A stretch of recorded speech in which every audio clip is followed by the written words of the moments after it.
اور کہا، ماتم، ہاں، ماتم میری تقدیر میں لکھ دیا گیا۔ ظلمت چاروں اور بری طرح سے چھا چکی تھی۔ میں نے دیکھا کہ سامنے سے ایک سانپ نمودار ہوا جو عام سانپ سے کافی بڑا تھا۔ ہر کوئی سانپ سانپ چلا رہا تھا، مگر نازو کو کوئی اثر نہ تھا۔ سب اپنی جان بچانے کی خاطر دوڑ رہے تھے، مگر ہم دونوں اپنی جگہ ساکت سب کو دیکھ رہے تھے، امی، ابو اور بھابھی۔ سمجھ نہیں آ رہا تھا یہ دنیا کیسے فنا ہو گئی۔ مجھے ڈھارس بندھی ہوئی تھی، تب تک اسے کوئی نقصان نہیں پہنچا سکتا، مگر مجھے کیا علم تھا وہ دھاگا تو اس سے علیحدہ ہو چکا ہے۔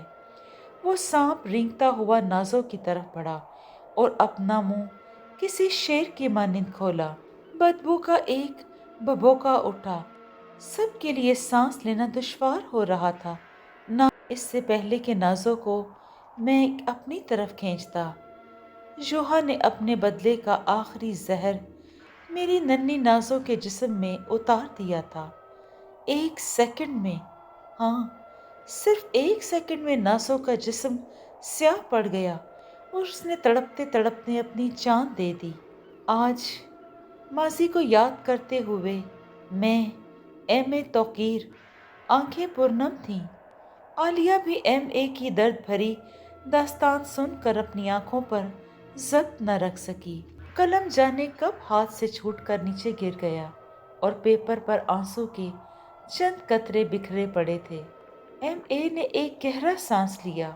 ایک انجانے میں ہوئی غلطی نے مجھے میرے اپنوں سے جدا کر دیا۔ میری جان سے پیاری فیملی کو مجھ سے چھین لیا۔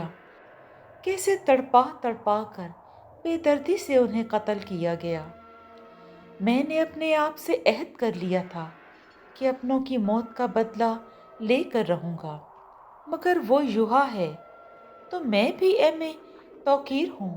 اگر میری انجانے میں کی گئی غلطی کو معاف وہ نہیں کر سکا تو میں اس کے کیے گئے جان بوجھ کر گناہوں کو کیوں معاف کروں؟ نہیں چھوڑوں گا۔ میں یوہا کو کبھی معاف نہیں کروں گا۔ وہ اپنے آنسو صاف کرتے ہوئے اپنی رولنگ چیئر سے کھڑا ہوا۔ تو اس لیے آپ نے ماورائی دنیا میں قدم رکھا؟ عالیہ کے اس سوال پر وہ خاموش رہا۔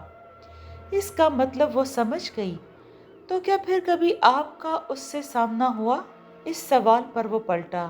آنکھوں کی حدت جواب دے گئی، لیکن وہ وقت دور نہیں جب باقی پراسرار جانوروں کی طرح وہ یوہا بھی میرے پاس قید ہوگا، میری شیشی میں۔ اس نے الماری کی جانب دیکھا جہاں ایک خالی شیشی تھی جس پر کوئی سٹیکر آویزاں نہ تھا۔ بس اب خیال رکھنا، اگر تمہیں یوہا ملے تو مجھے ضرور خبر کرنا، اس نے گمبھیر لہجے میں کہا۔ جی بالکل، بلکہ میں اپنے پڑھنے والوں کو بھی تلقین کروں گی کہ اگر انہیں یوہا کے بارے میں کچھ بھی علم ہو تو وہ آپ سے رابطہ کریں، ٹھیک ہے نا؟ عالیہ نے پرجوش لہجے میں کہا، جبکہ میں خاموش رہا۔ شاید یادوں میں ابھی بھی بری طرح الجھا ہوا تھا۔ بس ایک بار تم میرے سامنے آ جاؤ یوہا، چھوڑوں گا نہیں تمہیں، اس نے انتہائی حقارت کے ساتھ کہا۔ جی دوستو، آپ کو یہ کہانی کیسی لگی؟ اگر آپ کو یہ کہانی پسند آئی ہے تو اس کو لائک اور شیئر ضرور کیجیے اور کمنٹ میں اپنی رائے کا اظہار ضرور دیں۔